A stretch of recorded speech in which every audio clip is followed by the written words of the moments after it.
Hi there, it's Mr. Clark. Welcome to lesson medieval.3.1 on monophonic chant, the divine office. So the context of medieval form is sometimes bound up in the cultural circumstances which the music was used, and this is definitely the case here. The first music that was notated in the medieval period that has survived to the present day was music for the Catholic Church. So we're going to be focusing on how music was used in the Catholic Church in the first couple sections, and then we'll branch out to other uses.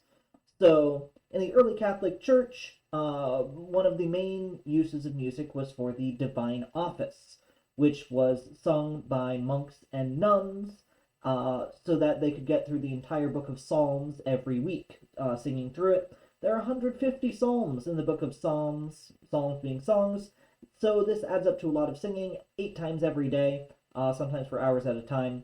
Very little sleep, very demanding schedule, but they had to sing through the book of Psalms every day, or every week, and they had specific musical forms in which they did this.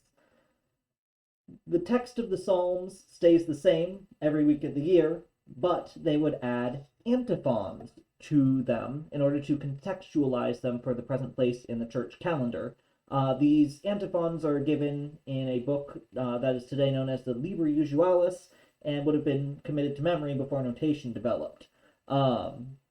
Usually they were performed before the first verse of a psalm, certainly at the end, and then possibly in between strophes or poetic sections of a psalm. These antiphons might be in any of the 8 modes, and here's an example of an antiphon. So any of the 8 modes, and it will indicate which mode we're in. So this is second mode, which checks out. Last note is D, kind of goes above and below, not a big range in general. So the text translates to "Let us live upright and pious, awaiting the blessed hope and the coming of the Lord." This is for Advent, which is right before Christmas, when Christians believe that Jesus was born. So it makes sense. This contextualizes it for coming close to Christmas. Rather than writing out all of the psalms for all of the possible modes to match with the antiphons, there are these psalm tones that give standard melodic formulas to sing these psalms rather than memorizing everything. So the psalm tone consists of the following parts. You start with an intonation, which does not mean what it currently means. It means just the beginning, a couple notes at the beginning, a tenor, also known as the reciting tone, dominant, tuba, or re percussa. This comes from the Latin word tenere, or to hold, which is, so the tenor is a held note that you just keep repeating text on, as many syllables as you have. You might have a flex for a long verse in the middle, where you kind of just drop down a bit and come back up, and then you keep going on the tenor, and then you get to the mediant. The mediant is a weak cadence that appears about halfway through. You go back to the tenor, and then you end on a termination or final cadence. So, just give an example here. We're in the first mode. So I am starting and I'm singing, and this is a long verse, so I have a flex, and I come back to the tenor, and then I cadence here, and then I return to the tenor, and I keep going, and then there are a lot of possible terminations. I'm going to choose this one.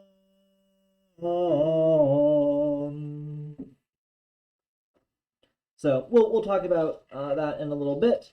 I just want to talk a little bit about cadences first before we look at the psalm tones specifically.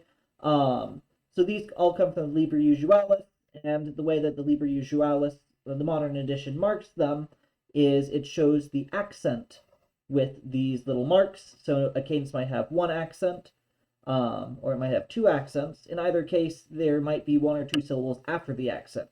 So if we're coming at this with Domino meo, you don't use that hollow note. If you do have a 3-syllable pueri dominum, then you do use that hollow note head. And the same principle here. In toto corde me toto pueri dominum. In order to know where the accent falls, you should probably have a good working knowledge of ecclesiastic Latin, or you can just see in the text where these little accent marks are and just follow them, and you'll be fine. And sometimes the cadence includes notes before the accented note, in which case you just, figure that out based on the text. So if your text is Dominus Domino meo, then Dominus Domino meo. There's one note, you would use one syllable before the accent. Dominus Domino meo. Two syllables, or two notes before the accent, two syllables. Three notes before the accent, three syllables. Adicia Dominus superbos. So accented cadence words are in bold in the Liber Usualis. And if there are preceding notes that are also part of the cadence, then those would be put in italics in the Liber Usualis. So that's how you can figure that out. If the cadence contains a clevis, this form, then that must cover a single syllable. So that affects your syllabification. So here we have sede ad extris meis. So that's two syllables. And here's two accent cadence. In toto core meo. And here are some accents with unaccented notes before the cadence. Ordine Melchizedek, or magna opera Domini. So you'd add a note before the clevis that is the same as the first note of the clevis.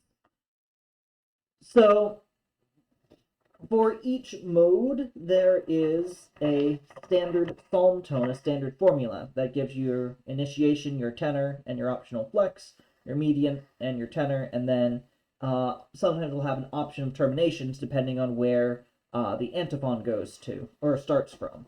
So first mode, second mode, no options there. I guess there's an option for the median, but not for the termination.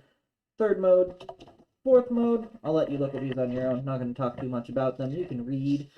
Fifth mode, sixth mode, seventh mode, eighth mode. And then there is the peregrine or the wandering tone, so called because the tenor in the first half is an A, and the tenor in the second half is a G, so it wanders between the two halves, and that's why it's known as the wandering tone.